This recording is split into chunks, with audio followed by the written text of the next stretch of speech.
सध्या मी रायगड जिल्ह्यातील सुधागड तालुक्यातील महत्वपूर्ण अशा ढोकशेत या धरणाजवळ आहे। आपण जर बघितलं त्या ढोकशेत धरणाचं पाणी जे आहे ते अनेक छोट्या मोठ्या गावांना पुरवलं जातं। मात्र आता ढोकशेत ज्या धरणाने जे आहे ते पूर्णतः तळ गाठलेला आहे आणि सध्याचा जर आपण पाणीसाठा बघितला ढोकशेत धरणाचा तर 0.0 दलघमी इतका झालेला आहे। आपण जर पाहिलं तर मागच्या वर्षी याच वेळेला या ढोकशेत धरणाचा जो पाणीसाठा होता तो 0.192 दलघमी होता। मात्र आता या धरणाने जे आहे ते एकंदरीत खालचा तळ गाठलेला आहे। आपण जर पाहिलं तर रायगड जिल्ह्यामध्ये एकूण 28 धरणं आहेत।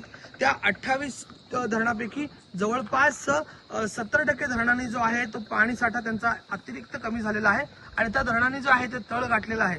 त्यातीलच आपण जर पाहिलं तर हे ढोकशेत धरण आहे।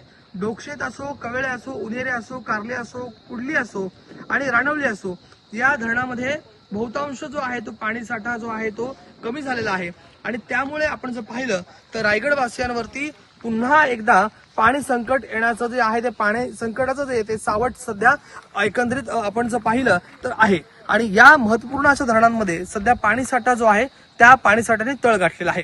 राजवेश पॅटर्न, मराठी, सुधागड, रायगड।